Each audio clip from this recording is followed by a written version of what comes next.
Welcome to the Dumb Saints podcast. I'm Alex. What's up, guys? You know what it is. He's PJ. He don't want to say his name. Why do you do that crap? Dude, we're practically celebrities at this point, so they should No, know who we are. No, we're not. Okay, Alex here and PJ, and that's very appropriate that you're talking about being a It celebrity. was on purpose. Because this week, okay. It was on purpose. Okay, because this week we're talking We only have about 400 followers. this week we're talking about vanity, which is a normal part of society, almost celebrated. It's like an easy topic, but it's just one of those topics that the church likes to use in a condemning way. Yeah. You know, but the world loves to celebrate it, like Vanity Fair. Like, you know, when you just start to look at all these things of what's going on. And it's cool because... It's not cool. Vanity is not cool. No, the subject is cool. And the subject matter is cool. Because this kind of was birthed out of a conversation, maybe. If we look back, we sat in our office, me, you, Pastor Austin, and we had this conversation for like 25 minutes, I'd say. Yeah. You know? And... It's funny because longer. It probably was longer. It was You're longer. right. And then we've had like 4 or 5 other conversations combined. We've spent hours. We've brought other people into the conversation. Yeah. But from the first conversation, you know, we don't agree on some things, which is great. Yeah. But Austin's perspective was like, you know what? I can see both sides. Right. So at the end of this, we're hoping that you just become still a little bit less of a church person. And if you're too much on the condemning side, maybe you can have some grace. And if you're too graceful, put some parameters and limits on, you know, the people close to you and call them out. Yeah, so I kind of have like a running thesis on this. Yeah. Like a running idea. And this was the conversation that inspired the Dumb Saints podcast. Like this conversation was the one that we talked for like 45 plus minutes and Austin was in the room. And at the end of it, we're like, dude, that should have been a podcast. And then we talked more about it throughout the week, and we talked to some other people, and we're like, man, this topic is just like, it's actually kind of juicy. It's just kind of divisive. Like you could ask any person, show them one of the things that like we would talk about. Show them a picture of a preacher, a selfie that somebody posted online or a clip, and then you say, what do you think about this? It's so divisive. Yeah. I think that's why a lot of the pastors who are like celebrity pastors, they kind of get the accusations of vanity. There's lots of people in support and lots of people who are like just trashing them and pulling them down on social media and YouTube. And so we've been talking about it. We actually haven't talked about it in a while. Yeah. I think we talked about it so much. We talked about it so much that I know where you stand, you know where I stand. Yeah. So now us talking about it again, dude, I'm going to try to convince you. But this is my thesis, and I think you would agree with this. My thesis is we will do anything short of sin to reach people with the gospel. It's a tagline I think the church has been using for like the last 20 years. I love it. Yeah. Because it's basically showing like the desperation of reaching lost people with the gospel. There's nothing we won't do. As long as it's not sinning, we will do it. This is the all things to all people concept. This is do as the Romans do. Like the idea is wherever I am going to make sure that I fit in enough to be able to get people to listen to me, tell them about Jesus. Like and I'm not going to cross the lines where it goes into sin. Now so that's the first part. The second part of that is what I just said. You do need to be relevant to the culture that you are teaching. To a degree, yeah, I believe it.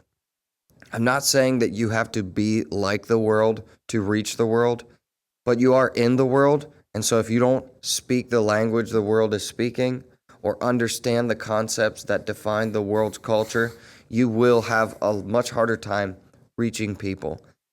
You'll just be using stories that don't... It's very simple, but it can be complex. I think over the last... You know, we're both 30, so, you know, and I've seen VHS tapes of what church was in my grandparents' church growing up. Yeah. We are so far from that. Yeah. So far from that. And when we started the conversations, we mainly kind of talked only about like 2 aspects of vanity. So we'll definitely start there, but then we'll open it up because there's more aspects to it that affect it and get there. And it really started with this whole idea of a picture I showed you. Mm-hmm. You know, I showed you a picture, and I've showed you, I think, 2 pictures since then. Yeah. And each time I've done it to maybe spark that feeling again of like, oh, I know this bothers you. Because I'm on the side of the fence where, and this is where it starts harmless. And it can stay harmless until it can get real vain. And that's where I think I like to stay on the caution side of like, I know the heart behind the post. Okay. I know the lightness behind some things. That was the third part of the Yes. thesis, which is the final part. Yeah. I think since that's what you said last, that's where just my mind was so on. some point eventually you cross the line into sin. Yeah. But with I think there are vanity. people who are on this side of the camera that are able to be very wary of that line. We've seen some people, what you said something about is like stand the test of time.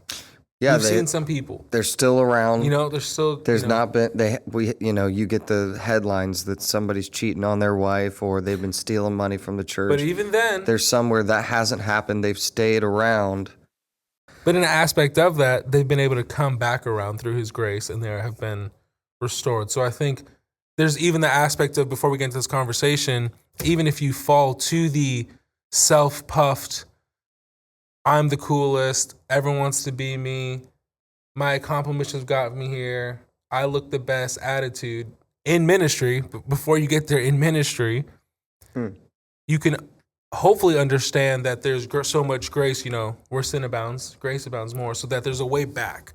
Yeah. So the whole point of the conversation, we want to make sure that people understand that.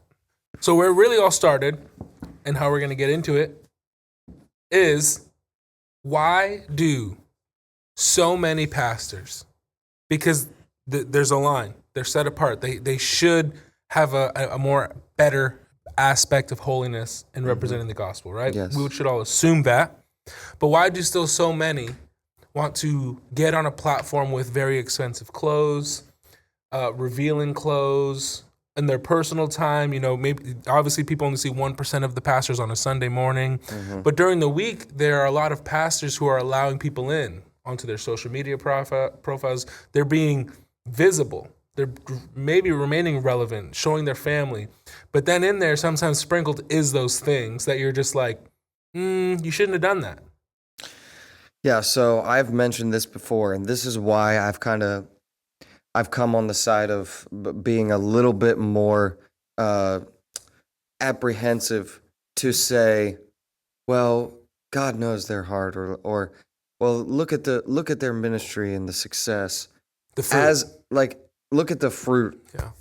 As a justification to reassure myself that no, this is God's man. This is God's guy. Yeah. And if this was God's team, that's the star player. Exactly. Okay, and one of the perfect examples is Carl Lentz. Before 2020, Carl Lentz was probably one of my favorite communicators. He still is one of my favorites. There were some things that people didn't like about the way that he did things, but I liked how he was able to reach so many different people. I think the way that he communicated the gospel was very clear. Were you ever able to see him live? No, never saw him live. Southeastern Conference. That's dope. So. That's dope. That's cool. And he was just cool, and I liked him. I was young, and I thought, man, this guy is dope. It's awesome that you can still be cool and be a Christian. I liked that. Also, we were 19, 20, 21. Mm-hmm. So we were young adults. You have to put that put that context in there. Okay. Well, then stuff would come up all the time, but I remember the one specifically is he's hanging out with Justin Bieber, and he's got his bathing suit so far down that you could see. Alex was tempted. You could see, if it was one more inch down, you'd see his junk, dude. It was so far down. It was so. It's why doesn't he just model? It looked like a guy, like a model in a magazine that's it's inappropriate. I'm not saying it's okay, but that was the level of what it was at. And he was walking with Justin Bieber. He got paparazzi'd. They took photos, and somebody posted it. And here's the thing. People immediately were like, what the frick is wrong with this guy? This is so inappropriate. But then there's also the same people who are like, hey, but he's leading this church.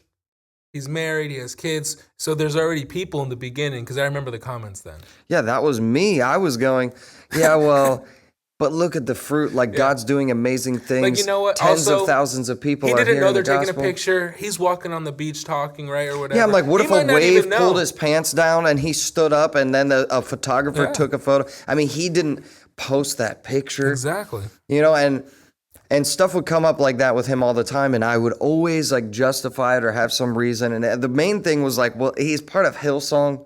We trust Hillsong. Yeah.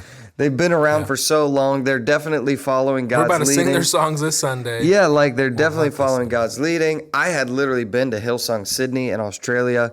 I have family that lives in Australia, so going over there and seeing all of that, it's like I was just so, I was assuming the best, which I think is a good thing, but I did it to a fault. I'd rather be that person. Because eventually it turned out everybody was right. Carl Lentz was cheating on his wife, having probably multiple affairs, but definitely at least one. Hillsong kind of imploded. The leadership completely changed. The Houston are no longer at the helm. The Houstons are no longer at the helm. Carl Lentz is no longer in staff. It was a very significant fall from grace. And 2020, I didn't know so many Hillsong campuses closed their doors. You were at Hillsong, Kansas City. They went back to, they basically were like, hey, we're actually not Hillsong They anymore. rebranded again. They didn't go back. So they were a church. They became a Hillsong campus. And then Hillsong had all this stuff. And they're like, okay, no, we're going back to, what is the name of the church now? Kingdom City. Which is dope. And because the culture is still the same culture. But they're one of the few churches to survive. Yeah, the Hillsong fallout. Yeah, it's crazy probably one of the only leaders of a campus who's still the same leader of the campus, because even the Hillsong campuses that survived, the leadership changed. Mm-hmm. So all of that happened, which was just an indication that there definitely was stuff going on behind the scenes, and probably the wearing the pants down so low that I know whether or not you shave your nether regions was an indication of some deeper issue going on behind the scenes. And we were just so quick to look at the fruit and say, well, it's like we just didn't think it was crossing the line. We moved the line because God was using him and he was doing all this great stuff. And so we thought, well, it actually must be okay. Where I think it is, though, is authentic believers, the way we think, and I've learned, and I'm sure you've learned it, and this is why you were that way, 10 years ago, is we are putting more of, we're putting more on God. Like, God is still so good. Yes. When you look back at it, it's like, man, God was so good because people still did get saved. And you know what? It also sucks because a lot of people got hurt. And now there's probably a huge division of people who are church hurt from that experience and other experiences like that in our country. And then there are some people who also don't allow it to affect them in such a way and realize, hey, the same compassion and the same grace that was extended to me when I came into this building and was able to find Jesus, I should now repay to that guy. Because our pastor says it all the time. We are not perfect. We don't expect to fail you. We don't plan to fail you. Yeah. And I'm someone where it's like, it's hard to argue that specific one. Because when you look back, it's like, you really can't defend it. But I've also known that battling with temptation and battling with sin, you can win so many times. Like, there could have been for such a long time the sin, but it's that one time you do lose, and then it becomes public. It becomes very detrimental. And now, here we are, 10 years later, looking at a new batch of, pastors who have a platform. And this is where the conversation really is. It's like, hey, I'm going to choose to be how you were again, and you're more like, well, I've seen this before. Yeah, and I'm naturally cynical. Yeah. If you bring an idea, I'm usually not the guy that's like, That's great. Let's do it. I'm usually the guy that's like, well, hold on a sec. I'm going to test your resolve on that. I'm going to try to poke holes in the dam and see if it all comes crashing down. It's just because, well, I don't know the reason for it, but it's the way that I am. And I think that has been beneficial to me in the past because I'm not just jumping on board 100% with stuff unless I know for sure that it's something you believe in and I believe in. Yeah, you're not a yes man. No. So that's my personality. So I have now that's now bleeding into the way that I perceive people. I do not trust people right away, dude. Well, yeah, I mean, you've also been pastoring for the last 13 years. Yeah, so like I've seen a good amount of things already. There's tons of people who come on, they're like, yeah, we'll be with you for the long run. Yeah, we're bought in 100%. It's like a year later, where are they? They're not here. And so, yeah, that's true also. And I have become that way probably. I've always been that way, but I think it's actually, God has used it to protect me. And I think God has used it to mature me. It's definitely not a hard heart. It's having hard skin. For sure. So now I'm able to discern stuff. And dude, I get that with these guys. I get that with a lot of these pastors. It makes me go, and I've heard other mentors of mine above me say this, so maybe that's some of it. But it makes me go, let's see in 10 years. Let's see in 5 years. Let's see in 2 years. Because so many leaders who were like on top of the world, a few years later, they're not here. You know, they've fallen. And I never hope that happens because that's different. Some people see these guys and they want them to fall. You're like, yeah, just wait. Yeah, I don't want them to fall. Every time a leader like that falls, when that stuff happened with Carl Lentz, anytime it's happened with anybody. It affects the capital C. It hurts the church, the bride of Christ, and I do not like that. I hate that. So I don't want I don't want these guys to fall. Now, what I do want is for people to be real. And if they're being fake, then Who wants turtlenecks and sweatpants? No, but if there's somebody who's like, they are this pastor and they have all this influence, but they're being fake and it's like this double life and they have all this influence and power, but then they're abusing it behind the scenes, okay? It's not that I want them to fall. I want the church of Christ, I want the bride of Christ to succeed, and we're not going to succeed with those people leading the way. And so I want them to, sit down. Let somebody who's genuine about it take over. So dude, I was, we had, I think we said Saturday or Sunday we were talking about this. Yeah. And you were like, hey, have your junk ready. Like, yeah, I've got some notes. Last night, Good. I was going to teach it like a sermon because that's just the way I like to study. And I have a lot to say. Tell us. As I imagine you do too. But I have this thing that I wrote that I think is a good start. Because, and I'm thinking of like preaching it, okay? So like, think if that's the conversation. But I wrote, style isn't sin, motive is. If the gospel is the root, style is just a tool. You can be sharp and still surrendered. Because we've talked about style, we've talked about being perceived as someone who maybe is wearing expensive clothes or nice clothes or all these things that are fleeting, that are not important. But I'm on the side of like, hey, go for it. If style can make you approachable to one person and you are able to share the gospel with one person, go for it. You are more on the side of just like just let it happen in the places it should happen. And we've had that conversation.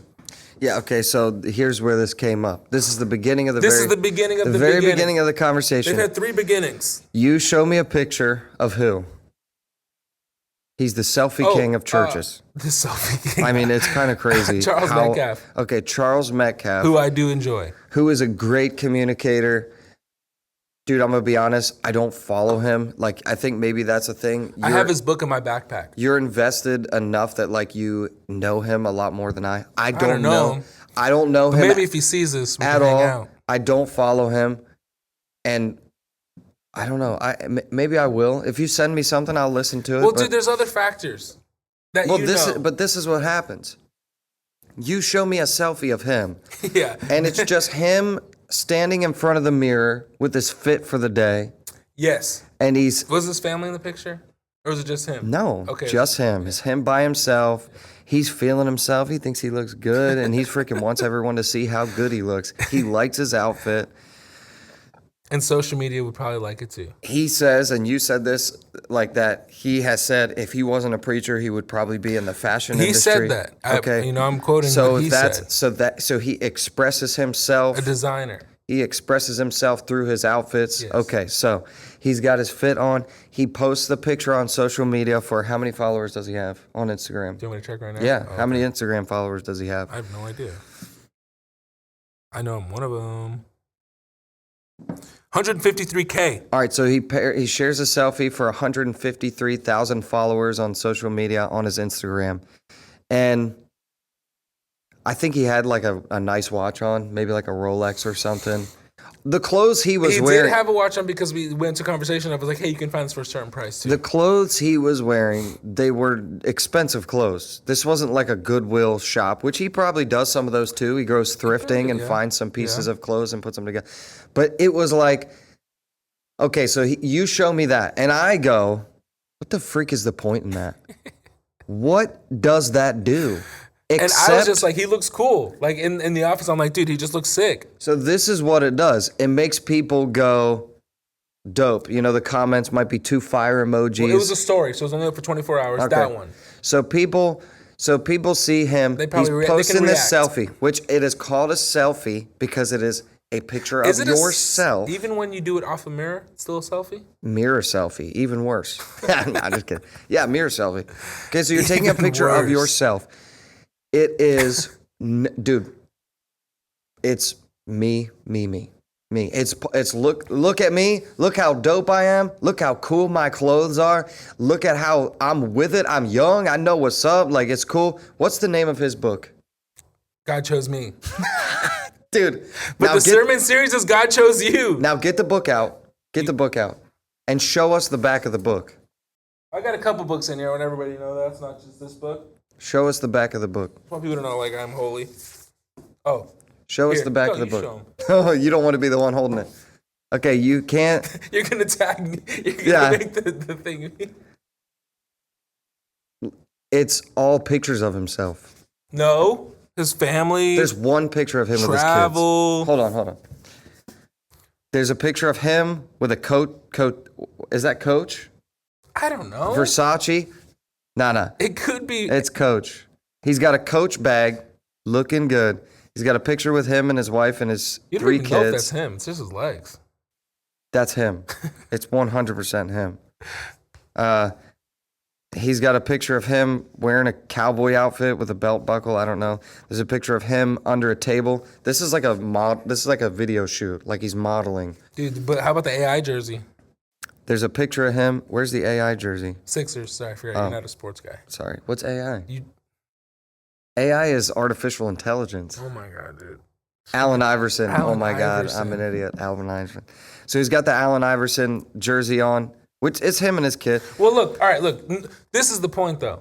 You say that. You don't like me ragging on this. My response is, I can understand it because I've been the same person who's walked by a mirror and popped a shot real quick and maybe put a song or a caption. Or if you go through my Instagram, there's definitely posts of selfies. Yes. Okay. And so that's where I've been on the defensive side of it. This is the danger zone for somebody like me. You can Get yours today. You can do this. Like, subscribe, and follow, and we'll send you this copy. You can do this so hard that you become the exact guys that Jesus was like, don't be these people. And I'm talking about Pharisees. Yeah, I know. And oh, yeah, I do know that. I don't want to be a Pharisee. I was the kid that I couldn't bring my friends to church because if they weren't wearing the right clothes, the people in the church wouldn't accept them. They would judge them. And so I do not want to be the guy that becomes so legalistic that there is no room for people to be themselves within the body of Christ. Mm-hmm. God has created us all with different, unique gifts and opinions and desires, and those things can be celebrated within the church. Now here is where I think this is why I'm okay saying it. I'm not pointing at non-believers. Mm-hmm. I'm pointing at a pastor, a leader, And I'm not even saying that, because I don't want to go so far as to that you need to sit down, sir, and you should not be a pastor. I'm not even saying that. All I'm saying is I think we need to talk about it, because there's going to be a lot of pastors who are coming up there were a lot of leaders that imitated Carl Lentz. And there's going to be a lot of leaders coming up that are going to imitate that guy. And this is what I don't like. Young people getting into ministry will think I have to be that in order to reach lost people. And I reject that. I do not believe that is the case. I think that lost people are looking for something genuine and something that is relevant, but not relevant as in like he looks like me, but relevant as in he cares about me. Yeah. He understands me and he cares about me, because that's what Jesus did. Jesus was hanging out with sinners, but he wasn't a sinner. People did mistake him for being a sinner. People called him a drunkard because he was hanging out with drunk people, but he never got drunk. So it was like people will accuse you.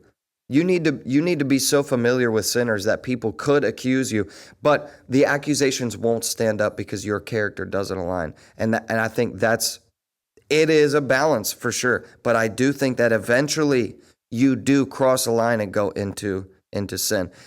I'm not willing to be the guy that draws the line and says what it is. But I think the line might be somewhere around wearing women's clothes as a man. Like, I don't know for sure, but I think, and that's... Well, dude, and that's where it's so difficult, because I agree with you. That's something we've been talking about. That young adults and youth are coming back to this authentic thing. But we also are still in the generation where this generation receives visually, aesthetically. Like, they are someone where they're the scroll has done it. The scroll is you're scrolling till you like something. You're scrolling till you like something. So they're just flipping through churches. They're flipping through channels. They're going through different youth groups and different youth nights and different Sunday churches to find something. And it takes sometimes, which I'm okay with, if you know the heart and you know the person genuinely and you are able to build a relationship with them and have that smell test, right? You get close enough, you're like, oh no, this is sweet. This is genuine. Yeah. You know, the person here is a dope person. I do want to know what this person's doing on Saturday because I just like the person, right? Yeah. But the generation that we're reaching, because we at some point, which is so crazy, because PK just said, hey, you're at the 11:30. Did you sit in also? Yeah. He said, hey, senior citizens, you are not forgot, right? And he addressed them because it has become this thing where it's like, hey, we're going to stop trying to reach this generation. Yeah. We don't want to deal with their prejudice. We don't want to deal with their hard-headedness. We don't want to deal with their thoughts of, what they're a part of. And we just want to only reach these people now. And that's what a lot of this generation is doing. And they're doing it through this visual aesthetic interest. And I believe that with the right heart, you can still be that way and attract up front. And then, dude, PD says it all the time. Like, the hook is always the gospel. Yeah. But what you put on the hook, the bait, is going to be different for everyone. For you, it could be music or all these things and putting out songs and stuff. Yeah. It's different for every single person, but everyone can do something to glorify God. But I do agree with you on this, that the longer you do stay on there is a possibility that you don't kind of stay in that centered place. Yeah.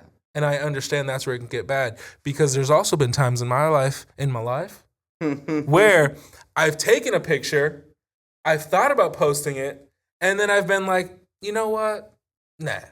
Or I've made a post, I've had an opinion, I've typed it up, over random things. It's like, you can think back to even when you get accepted to college. Yep. You share, and all of a sudden you're like, wow, like, I want everyone else to care that I got this accomplishment. Yeah. So it starts to bleed, like something that can be such a surface level thing of taking an hour or taking the night before, or taking intentional time to plan out your outfit and how people are going to perceive you. There is a gentleness and lightness to it, and there's also a super self-centered aspect to it too. Yeah, it's interesting that, well, first, because I was just thinking about the word pride, which is sometimes used interchangeably with vanity. It also comes before the fall. So. Exactly. So vanity is actually, if you were to define vanity, it's not that you love yourself. Oh, I have the definitions of them. Want Webster's and Bit Bible? Say what they say, because I I have an idea of it. Well, Webster's definition of vanity has 3 definitions: inflated pride in oneself or one's appearance. He was filled with vanity about his accomplishments. Something that is vain, empty, or valueless. The vanities of this world are fleeting. Or a dressing table or a bathroom cabinet. Okay, so I love those definitions, and that's. Do you like the third one? I like the second one because something that's that is scriptural. vain, empty, or Well, that's just Webster's. This is okay. So think about this: vanity is about us. It's about us, but it is about the desire to put on some kind of front for other people. So the focus of vanity is not so much on yourself as it is on how are people going to perceive me. Yes. And it's, I am going to present myself in a way, and I'm going to put on this front. I'm going to put on a mask, whatever word you want to use. I am going to try to be something, either something that I'm not or something that I am, in order to like elevate myself to other people. And pride is a word that in English has 2 meanings. Okay. There is pride, which is the vain pride. It's an inflated self-worth. It is I think I'm better than other people. It is a pride comes before a fall. That's what Scripture says, that kind of pride. And then there's the pride like, man, I'm proud of my son. To be an American. Like, I'm proud to be an American. Okay, I'm proud to be a child of God. Like, I'm proud. Yeah. Like, even like team pride. Even you said, like, I'm proud of my accomplishments. Well, dude, it is so. There is a point where you can say, I'm proud of my accomplishments and the fact that I finished my degree. Yeah. Maybe you're the first I put in work in. Maybe you're the first person in your family to go to college and get a degree. Like, I'm proud of myself. Dude, you only have to take like 3 more steps to now be prideful in a negative way. Like, it's so close. Like, not when you're saying you're proud of others or proud of who God has created you to be. Now, all you got to do is sidestep a tiny little bit, and now you're being prideful in a way that's like you. And I'm not saying everybody does this, but I'm saying you could start looking down on people who don't have their degrees, or you could start trying to think that you got where you are because of your hard work, and which is true. But if you take God out of the equation, it becomes this weird thing. It becomes a deeper problem. And then the world's definition of pride. I mean, you have a Pride Month. Pride Month is about like being true to yourself and who you are. It's directly related to homosexuality in the world. So pride has taken on its own like definition and meaning, but from so many different ways. But the pride that's dangerous is the vanity. Yeah. And I like what you said. Good. About the second definition there from Webster's dictionary. It said that it is empty, it is fleeting.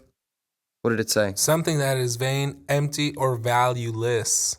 The vanities of this world are fleeting. The vanities of this world are fleeting. So what is the point? This is what I see. I see Charles Metcalf wearing Supreme underwear, and I know it's Supreme underwear because he has his jeans down low enough to see the rim of his underwear that says Supreme. What did it say? The what's of the world are fleeting? The values of this world are fleeting? No, it said valueless, and then it said the vanities of this world are fleeting. The vanities of this world are fleeting. I think if I had to stick Supreme underwear in a category, I think it would be values of this world. It's vanities of this world. Well, I mean, like the Coach bags. I'm not saying that you can't have these things, but I know that he has all that stuff because he's flaunting it on social media. It's in his posts. I mean, literally, we saw his underwear 3 or 4 days ago. I don't remember when that was. The Supreme underwear, you showed us. I think it was longer than that, though. Not only that, he's wearing a Supreme underwear, and he's wearing a pink studded belt that... Does it help that he had a pink suit I just don't believe on that. Easter for you? Okay, so listen. This was because now... I looked him up, and I didn't want this to be a Charles Metcalf roast episode, but I'm going to be honest with you, because this is where I go. I go, well, hold on, is this dude legit? And then I look into it, and this is something that I find. Have you heard about 2 years ago he did the cuff episode, or the cuff Is that with cuffing season. Is that with Which is no a sermon series? It was at Transformation Okay, Church. sorry, I thought you were talking. Okay, so about Charles a Metcalf podcast. is on staff at Transformation Church. It's probably nobody that gets this criticism that I'm doing right now. Nobody gets it more than Michael Todd. Yeah. And that's where Charles Metcalf is. And there is definitely a culture of kind of flaunting, and we you know, if there's a line, we're towing it. Anything short of anything short of sin to reach people with the gospel, they're doing that.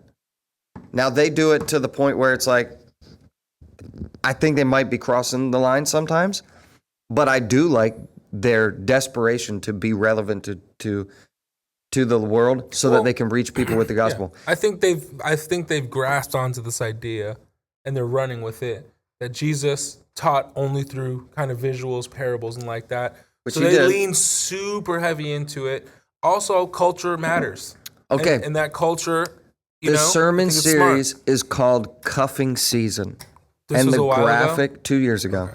And the graphic is fuzzy handcuffs. Pink fuzzy handcuffs. Okay, yeah. Okay, listen. In case you don't know, this is a fetish, a sexual fetish. I don't even need to explain and a punishment It wasn't like if you break the law. This wasn't like they fuzz. put like 18th century shackles with the chains, or like what the disciples would have had on them if they were in prison. No. The content of the message had to have been good.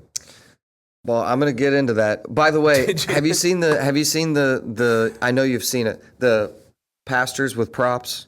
Oh, dude, it's one of my favorite Instagram pages. Okay, well, you've seen the pink ladder is like everywhere. The ladder is a thing. Yeah. That's from this sermon from Cuffing Season with Charles Metcalf. He uses the Kia story. He uses a pink ladder. So, but the whole thing is, people are like, guys, your thing is pink. pink is not the problem. The problem is you have fuzzy handcuffs, which are a sexual fetish. So now you become worried of the lost person who might be struggling with it, or the father who might be struggling with these things, and that's where you think, hey, we could have just easily avoided this. We should have not even put people in the position. You didn't need to have furry handcuffs. You should have just held the Bible and preached the scripture, which I love. I think it's confusing. And that's what I have gone back to over and over again when we have this conversation. Clear. I think it is confusing to people. If you are in the world and you look at these preachers and you say, this looks no different, they look no different than the secular rappers and celebrities who live these super worldly lifestyles in sin, they look no different from them. And so I think it could be confusing. Now, I'm not saying we need to be Mormons and all freaking wear white shirts with black ties. I'm not saying we need to go Amish and only wear freaking overalls. I'm not saying that. All I'm saying is I think it can be confusing for the world when we're taking the same selfies and we're carrying the same Coach bags and we're doing all that stuff. If a pastor has nice things, that's fine. But I would rather look at his social media and see the message of the gospel and the character of Jesus instead of, oh, this dude has some great fashion sense. Because that seems to be the priority of how some of these guys present themselves. It's like, I want everyone to know I'm cool before they know I'm a follower of Jesus. And I don't know, dude. I just think it's confusing to people. The cuffing thing is confusing to people. I think they come and they're like, because cuffing season is like, it's time to date. It's time to like shack up. It's time to... Yeah, Summer specifically, 16. if you're talking about fuzzy, Summer 16. furry handcuffs, you're talking about like swingers parties and freaking orgies and stuff. Like that's what those things are associated with. So now you're putting that on the screen to preach a message about Jesus. Now, this is the same church that had a guy get up and say that Jesus was stripping. All right, let's not even go into how, Well, dude, I think it's kind of hard for you to be like, well, I know his heart. And I go, well, hold on, let's look at the house that he's in and see if the heart is legit. And you see the other things that are happening behind the scenes. And, they got a guy coming on stage who's saying that Jesus was a stripper. Yeah. And it was something about making it rain because Jesus was taking off. I don't like, dude. It's just so freaking. Yes. Okay, now let me go. Spitting in the eye. Let me Michael go. Todd spitting in the eye was what everybody was pissed about. That's nothing compared to some of the other things. That so let me preface this with: there is a level of just okay. All right. I'm there. I'm with you. Yeah, it's kind but of I want to say not. a couple things because I don't want to imply no one is this. But it's not surprising because even one of the 12 who were close to Jesus fell to sin. Yeah. And made mistakes. Actually, a couple of them did, but I'm talking about one in particular who. He's given into his impulses. He's given into his inclinations and the things he likes, and he's like, "Hey, we can make a profit off this." And he let the devil use him. So even people close. So when you say the house, it's tough because I think we do give sometimes the building and the lead pastors maybe too much power to be like, "Hey, they should have their things in order, right? They should have a thing," because sometimes one apple does spoil things, but also sometimes you can make sure that you can root it out and get the right things fixed. This is the other part of it. I don't agree with everything. We've had those and there's tons of other things I don't agree with in other cultures and other, churches that do certain things. 100%. I always, and this is what my thing is, the culture that they're speaking to. A lot of what they're doing, we would never, could never, and would never even allow. I get that. But they are not so, like me and you are creative people. And Rich Wilkerson Jr. said a couple years ago, he probably took it from somebody else, but I'd rather be clear than creative. Because even us, we've done sermon series where we've done it, to put on social media and to blast to attract people's attention. And we've looked back like, hey, maybe we wouldn't do that again. Yeah.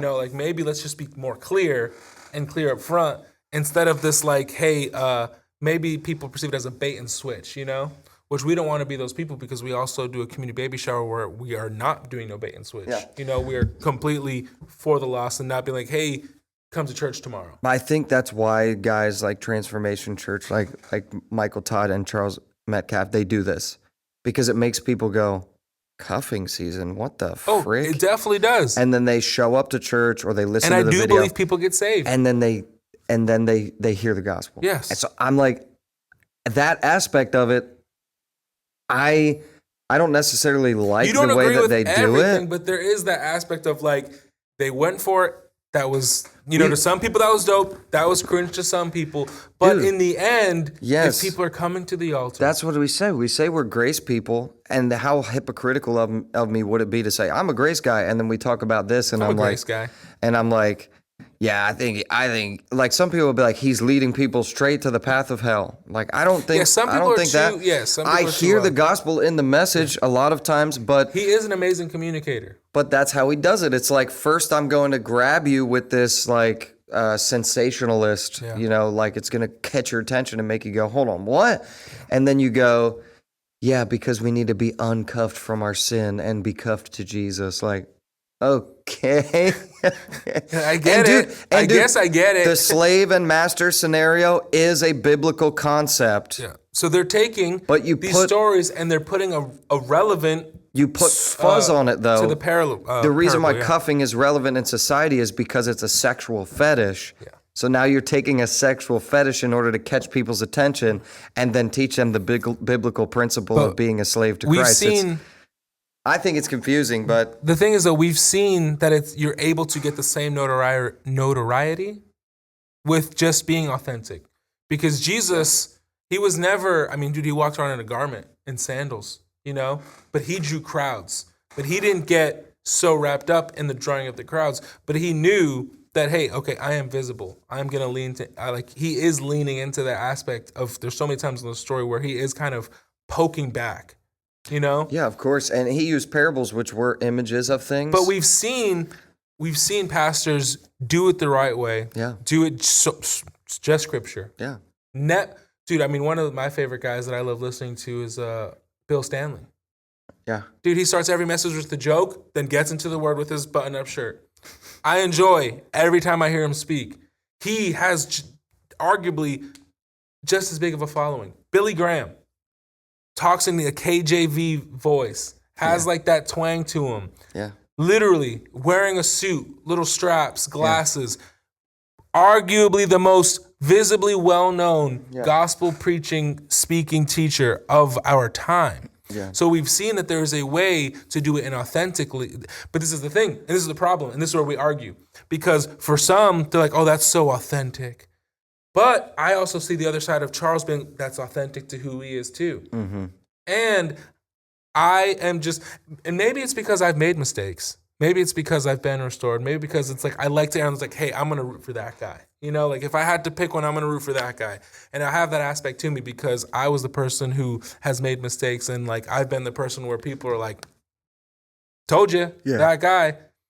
But thank God for his grace and thank God for who I am at the core. Because who I am at the core is someone who wants to save souls. So I have had certain conversations and I've tried to become so relatable through knowing what's going on in the culture so that if I'm able to talk to someone, I'm able to find common ground so fast and then quickly get them to be interested in what we've got going in here, because what we got going in here is the true authentic word and the gospel being spread. And if I can make sure that I can reel them in to get connected to a small group, if I can, hey, come play, dude, come play basketball on Saturday with us, Yeah. It's funny.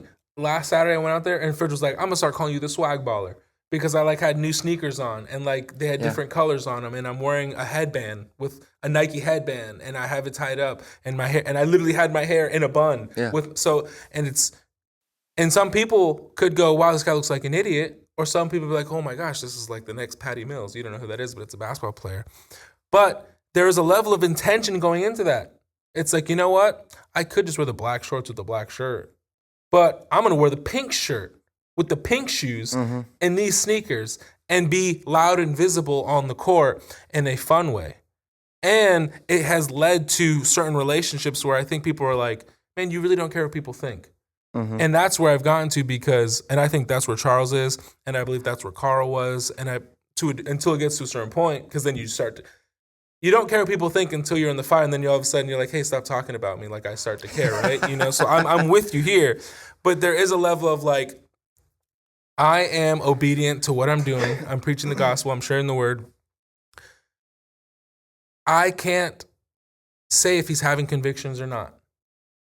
Because we see the stuff. Was there a level of conviction? Was there has been some conversations. There has been someone on the team where it's like, hey, should we do this? Like, you're hoping that maybe there is someone, but if there's no convictions and people are getting saved and you're seeing the fruit, it's hard to switch up your approach, especially when Transformation Church, which is a church I do enjoy. I mean, honestly, I don't really listen to Michael Todd. I only listen to Charles Metcalf. So I don't really even listen to, I'm one of the persons who just sees Mike Todd's clips. I don't think I've listened to maybe 2 of his sermons. But you go, hey, they're getting saved, And it's that hard thing of like, that's all we're here to do. Now, I understand, because if something was to happen in the next year or two, it would really suck, because then everyone would be, I told you so. I knew it. And that is like the worst part about it, because you just hate that. Or dude, I just hate that. I heard people around me say that stuff after everything went down with Carl Lentz and Hillsong. And it's like, did you pray for them to make sure it didn't happen? Like, were you intentional? I don't think these people did. And that's the thing. Their heart wasn't broken. Those people bother me. I'm going to be honest with you, bro. I have prayed for Charles Metcalf. Good. Since at the conversations we've had, it's not, just because I don't want him to fall. If he has like this kind of... You hope he has accountability. Yeah, that's all I'm saying. Like, and he takes selfies of himself and all that. I'm not even saying that he's being sinful in doing that. I'm saying that eventually, I don't know if maybe posting pictures of where you can see your underwear, I think that's immodest. And so then we've had the conversation and we've brought in females into the conversation, and almost everyone was like, yeah, you probably shouldn't do that as a pastor. Everyone on the team except me and someone else. You're like, show me his underwear. I want to see the guy's underwear. Yeah. I'm with like, the pink studded belt. I'm just like, I think I've just, I think I said it. I don't know if it was on. It's like there's bigger fish to fry. There is. And this is why Yeah. I believe that he could be so authentic in what he's doing. That's just the style. That's how people are dressing, whatever. I don't dress like that, but people do it, right? But then the enemy's so smart, he's like, I'm still going to use this to create division. And then you have, people in the church. You think that's what we're doing? I think that's what we're doing. So I think we're divided. Well, dude, like we said, no, accountability matters. But, dude, this is not like the best, because I love these people, so it's hard. But it's like who is the consultant for Transformation Church right now? Carl Lentz. It's Carl Lentz. So Carl Lentz has now been restored, has his wife, has his kids. I've been listening to his podcast. Lights out, lights on. I haven't listened to hours of it. I've listened to pieces of it, and everything he's saying is great. But everything he was saying publicly before was great. But I believe that God has worked in his life. I hope he's surrounded by a lot of smart people and submitted to accountability. Hopefully he's not just saying all the right things. And he is on staff, at least maybe not on staff, but he is in some capacity a consultant for Transformation Church, where Michael Todd and Charles Metcalf are in leadership.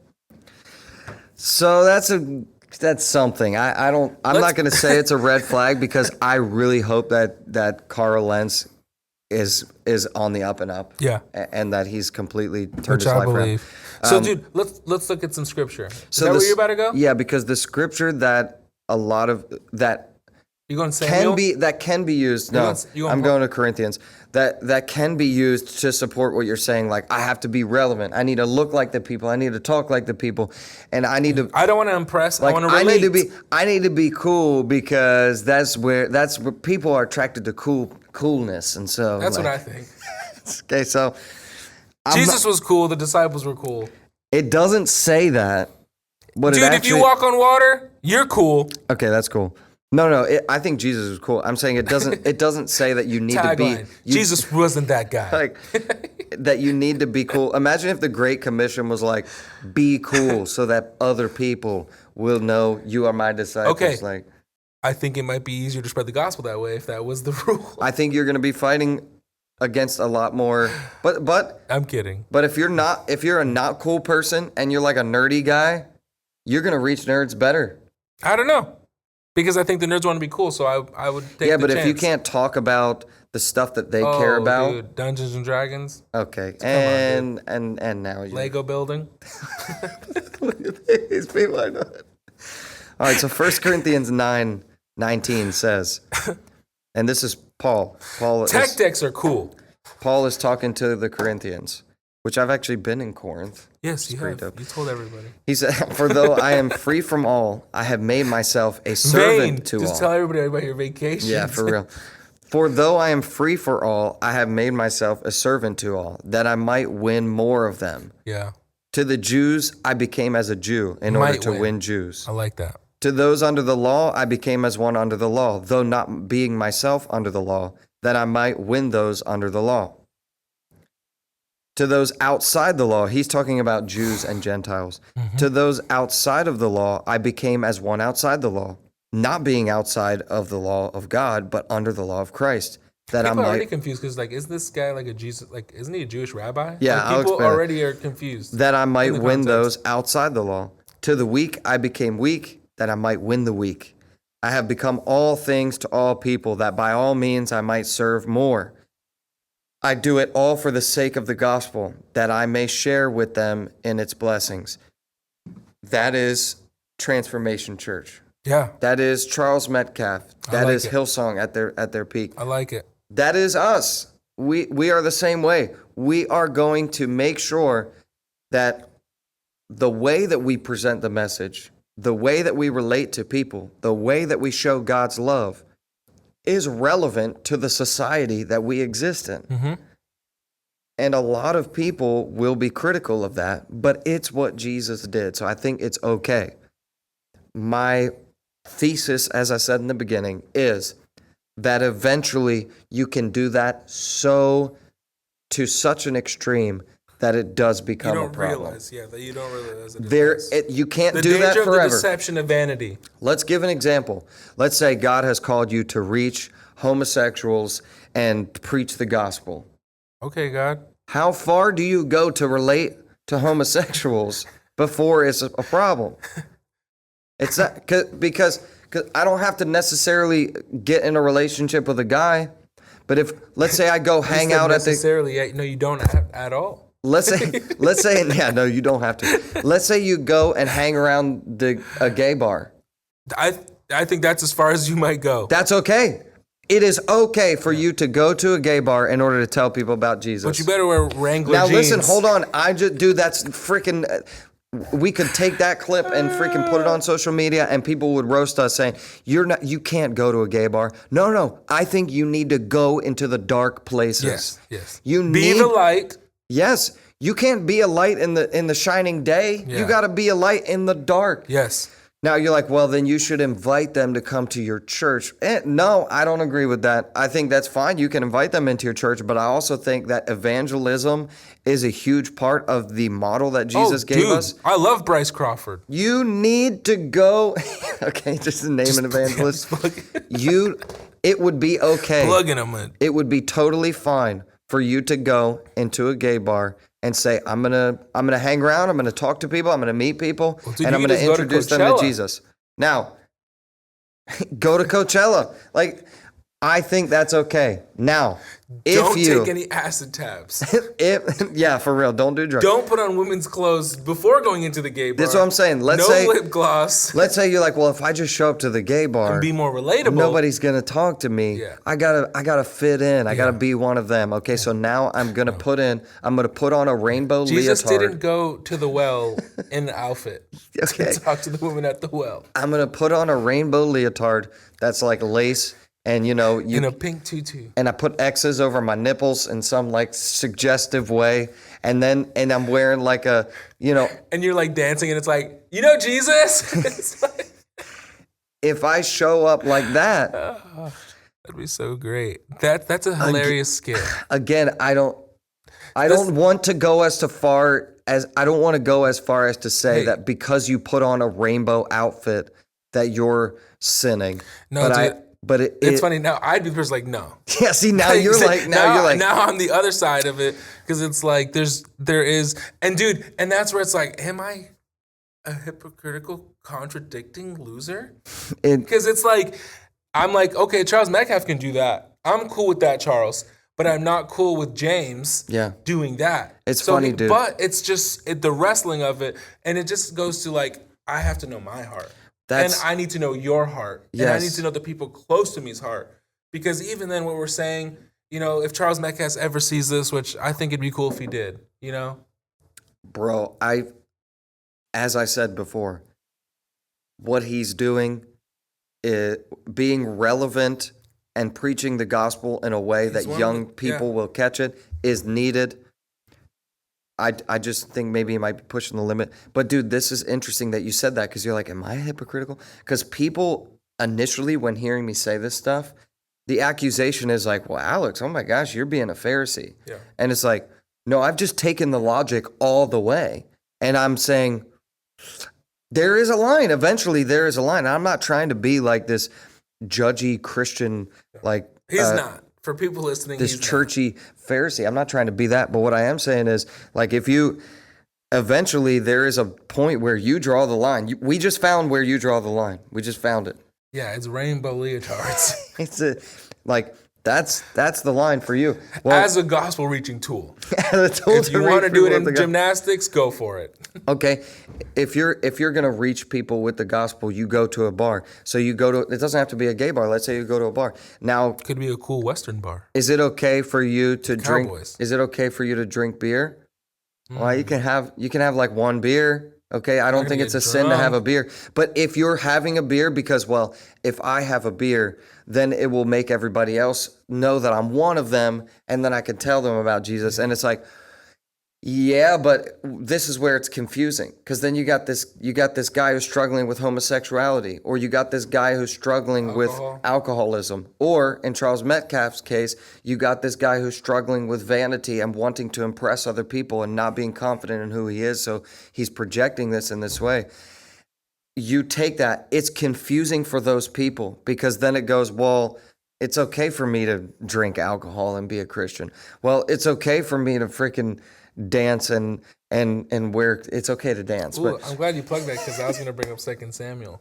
Okay, so 2 Samuel. This is King David. This is King David. All right, I hit it. So right, and I have the verse here, 2 Samuel 6:20, and it's actually 14 to 23 is the whole story.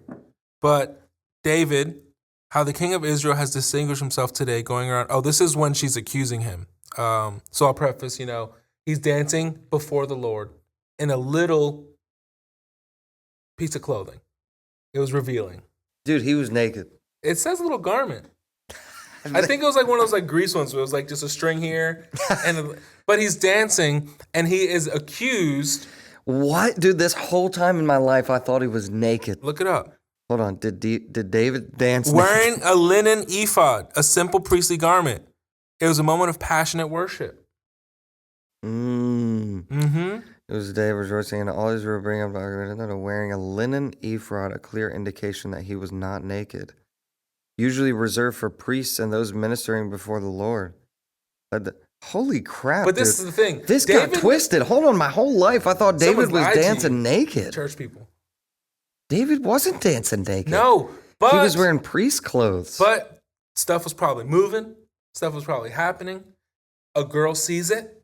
A daughter sees it. Micah or Michelle or whatever you name her. I think it's like Michelle from Dodgeball. Like Michelle. Like the big black guy on the Dodgeball team. But, she's like, dude, that's crazy that you're even doing that. Like, you're just like flaunting it, dancing. Like, that's you just want people to, like, I think that's where this right here says he was horrified at her husband's public dance. Yes. Dude. She watched from a window in which she saw King David leaping and dancing and before what the an Lord. She amazing despised part of the story him in her that heart. she's spying on him and he spies on her. So, dude, it's such a great story that you need to reread because I was reading it last night again. But David knows his heart. This is why. Because it says, she says, going around half naked in full view of the slave girls of his servants as any vulgar fellow would. Like you're tempting us. What the outfit that he was wearing was probably not made to be danced in. Yeah. And he probably was jacked. It's King David.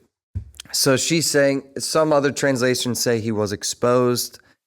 Okay, so that's interesting. So it doesn't say he's naked. Well, dude, now think about this. We've heard people say, you can even wear a regular shirt, but if you just have veins showing on your arms, you can tempt someone. So now we're having a half-naked king who's a man after his own heart. Yeah. Doing this, but he also thinks he's in his own secrecy. He thinks he's, safe. And he knows his heart and he knows why he's doing it. He's worshiping the Lord through, interpretive dance. So it was a public. This is where miming started. It wasn't public though. This is where miming started. Yeah, my gosh. So weird. Just to clarify, it wasn't public, but she was watching from a window. So like he wasn't doing it in secret, it says. It was like a public. But okay, now, but yes, that's right. In that story, that was an indication of worshiping with reckless abandonment. Yes. Like, I don't care who's watching. That's where the song I'm going to Reckless praise Love the came out of. Lord. That's why I think maybe that doesn't apply to Charles Metcalf posting a selfie in a pink studded belt. Like, it's not exactly the same. But it is a picture of people pointing fingers. It could be perceived as worse. I think, but why? What was the act done? And that's the whole reason why when I see the selfie, intent, I say, what's the point? And that's where we are. It's the intent behind the post. Okay, and you believe the intent is harmless like when he's making a selfie, he's going, this is going to help me reach lost people. No. And then he posts it. Look, I told you sometimes. I think there's a lot of times where it's just like meaningless, on the go type stuff. I don't think it's meaningless because why else would he post it except for wanting people to affirm him? Dude, and we had this conversation. Billy Graham, in Spanish, Gigi Avila, like these pioneers, if they had Twitter, if they had Instagram? I don't would think they go live? No, I think Billy Graham I would think not Billy Graham would post a show his selfie. oatmeal. I think Billy Graham show his oatmeal. I'm good with that. But Freaking him Charles eat- Metcalf, show but me him your. eating his oatmeal. But him, Daily if he got a new 5-piece suit, Billy Graham, which he probably had. He might show it off. He probably had some nice suits. I mean, He probably would show it Billy off. Graham wasn't poor, and he always wore suits. So he's got a nice new suit. He freaking stands in front of the mirror and takes a selfie, like about to punch the devil in his face, you know, and like goes. There's gonna be some ladies where it's like, man, I like a dressed up man.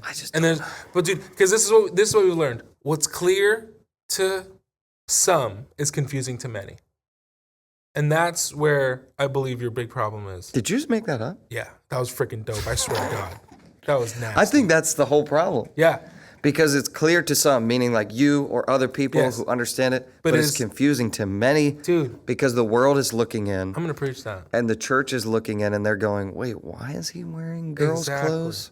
Why is he wearing a woman's outfit?" And this is the encouragement. This is why you need to stop being someone who just comments on clips. You need to stop being the tire-kicking Christian. Yeah. You need to stop being the Christian who just comes to church every Sunday, gets your fix, and then leaves. Yeah. You need to get close. Yeah. You need to really figure out the heart of some of the people serving, the leaders, the staff. Because if you don't get to know someone, you're never going to get the level of clearness. And if you just stay far, you're always going to be like, I'm going to wait for a fall. I'm gonna wait for him to say something I don't like. I'm gonna wait for when we don't agree. I'm gonna wait to see where his political loyalty lies. Yeah. I'm gonna wait for his opinion on what's going on with deportation, whatever it is. Yeah. Until you get close enough to hear the real heart of the people who are pushing the gospel in the local church. Yeah. You're always gonna have a misconstrued view of vanity in others, because we tend to put our view and our parameters of vanity on other people instead of understanding that, well, hey, maybe that is how that, like, we just tend to do that. And that was the dope thing. That was the Holy Spirit right there. There was only one other thing that I wrote here, because your thing was, oh, well, he's, and we said it already. He said, fashion, I would probably be in fashion if I wasn't a pastor. Fashion designer. As in, that is a justification for him to be flaunting all this stuff. It could also be a level of, I'm going to be relatable to this group of people because maybe no one is intentional on reaching this group of people. So he's celebrating the world of fashion. Well, dude, this is not a secret. Fashion has and is becoming more gender ambiguous. Gender by fluid, design. Yeah. It is on purpose. Super unisex. It used to be only that Converse was unisex. Yes. And now everything's unisex. And the fashion world is intentionally blurring those lines. It's weird. Women are wearing baggier clothes and men are wearing tighter clothes. Exactly. But dude, it is on purpose because this is part of like the gender ideology. They're trying to bolster that narrative. Like the people in fashion are not Christians being like, let's glorify God. No, they're going, hey, everyone should be able to be who they want, and we should be celebrating transgender and men being with men and women being with women being with women, and all the honestly, it's immorality. And by creating clothes, and like if we can just make the mainstream more and more ambiguous, it will be easier for people to live in that gender fluid zone. Dude. And so this guy is like, well, I'm celebrating fashion. To me, I'm like, bro, you're reinforcing. Yeah, you are reinforcing the gender ambiguous thing. The Illuminati. Reinforcing the enemy's agenda. It sounds crazy for me to say that because that's the stuff you normally say, but I'm saying it, dude. Well, dude, and it's funny because we've had this conversation many times, and I feel like sometimes you sway me more, and sometimes I sway you more, right? Yeah, yeah. But I was thinking of, holy smokes. What that does and what it can do is lead to breaking of 2 of the 10 commandments. Doing something, do not covet. So coming off in a certain way, yeah. Dude, that was a coming off in a certain way. Coming off in a certain way, women, cleavage, crop tops, all these new things, right? Yeah. All of a sudden, I want that. Yeah. Right? And then the other one, do not commit adultery. That can lead. it can just. And what if the enemy is That's smart? the modesty thing. And what if the enemy, which he is, that smart? Yeah. To be like, he's strategic. Hey, and this is where it's like, oh, thank God for grace, because it's like Carl Lentz, love him. Yeah. Hillsong, New York City, massive impact on the country for sure. What's going on? He's at every conference. I'm sure to get to that level and to sustain it, for God to honor it, there was a level of like, this is on lock. Like on my face before the Lord. The enemy starts to come in, and this, who knows if this is facts or not, could be, could not be, right? But the enemy comes in and he's like, I'm going to start using celebrities. I'm going to start using people who I have influence over to start the relationship. And now it gets perceived as, hey, he's reaching them, but maybe slowly it's the other way around where he's reaching him. And we start to use this idea of vanity, because vanity isn't why you post it, it's the reason why you the reason behind the post. Right. And we're talking about social media. Right. So here we are, and now it's like he's getting famous. And like, I mean, in the time as it was, social media being at such a height, because it really has come down. Like, you see it in statistics, young people are kind of getting even more away because they do want more of an authentic, they hear so much about what's going on. It's like, man, I just want to be outside in nature and blah, blah, blah, and all that stuff, right? And you want to go spelunking and rock climbing, and I want to go to Colorado and the Red Rocks in Arizona and all that stuff, right? And we're getting away from it. Even then, you're still going to post it on your stories so everyone can see it, and it's like on the plane, there's the clouds and all that other stuff. But here we are, and Carl Lentz has now reached such a status. And as the believer, you are like, heck yes, he's reaching the lost people. He baptized Justin Bieber in Tyson Chandler's bathtub? Yeah. Or like vice versa. I didn't even know what happened. I don't remember the story. He's playing basketball with like Carmelo Anthony. It's like, I love Carmelo Anthony. I'm a Knicks fan, right? And you're just like, all this stuff. And the enemy's like, vanity, pride. It's coming. He's going to fall. Like, I'm going to get him there. I'm going to get him there. I'm going to make sure. Because even the person who comes out was also someone of status. Yeah. So the enemy has his pawns 100%. Right. And here we are. It's like, now I've led to him to maybe get so puffed up in his ways, to think this way, to come off a certain way. And now he's committed adultery. He's coveted. Now he's broken the commandments. He's fallen. And now people go down with him. Right. And this is where we have to learn from it. Because I am hearing what you're saying, and it's like, it just leads to those things. Yeah. And why should we even give people the possibility of thinking that it's okay? Yeah.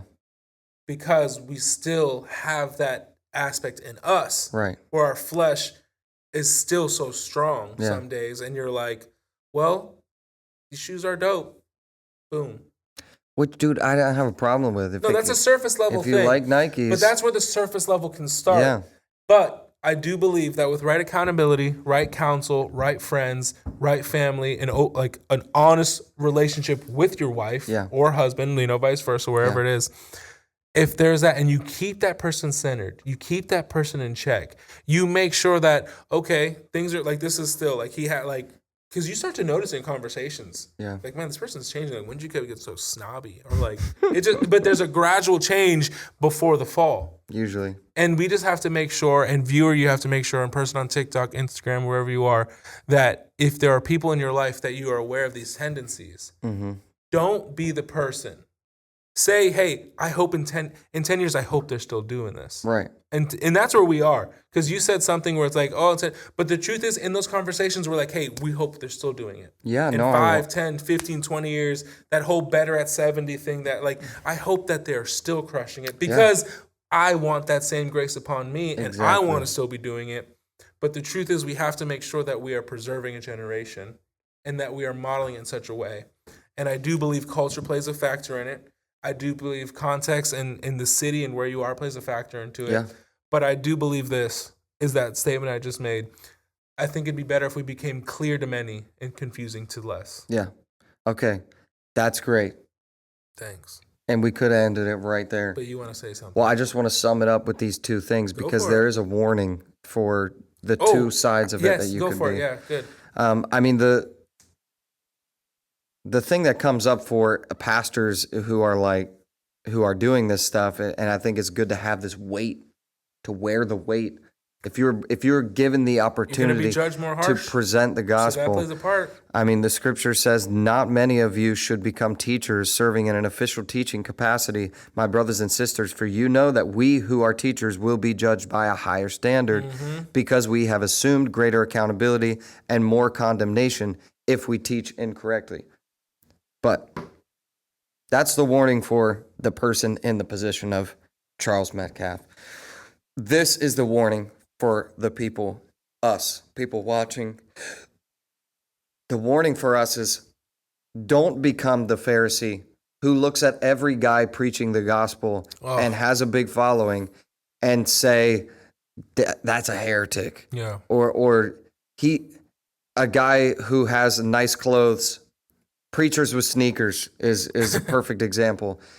Well, it's just also dumb because it's like people put value on, like, same material in your shoe, that's valued at $50. Same material in another shoe with a different name, valued at $2,400. Yeah, that's the vanities of this world, because yes. there is no actual value. It is just like this elitist Yes. thing where because it's this brand, it's worth more, which is, that to me, I'm like, well, it's weird then that pastors want to go and buy that stuff. You're saying support Skechers and support I'm not saying that, dude. Gildan. I'm not saying that. But I'm saying if you freaking got Dolce & Gabbana belt on and you're not only do you have it on, you're wearing an outfit that makes sure people see that it's Dolce & Gabbana.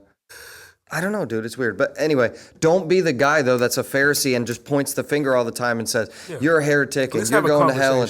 And I think it's fair to assume the best of people. That's a good place to be, and that's a grace place. Stay that way. That's to say, I don't know that person's heart. I don't know what they're going through, and I don't know what their relationship with God is like. I'm praying that it's good, that it's genuine, and that they have people that will hold them accountable. And I pray that they would fall on their face and seek the Lord. And just because they're wearing a Rolex doesn't mean that they're not doing that. I think that's a good place to be. So that's the warning. Don't become those guys. Now, at the same side, or on the other side, the same warning is, don't be the guy that is who is throwing themselves into worldly things in order to be relevant to the world, that you become like the world and it cheapens and diminishes the gospel, because you're no longer set apart. You're no longer a light in the dark. You're just another dim flashlight hanging out in the dark corners of the world. Like you're not being a beacon. You're just kind of like, you're there. You're just there.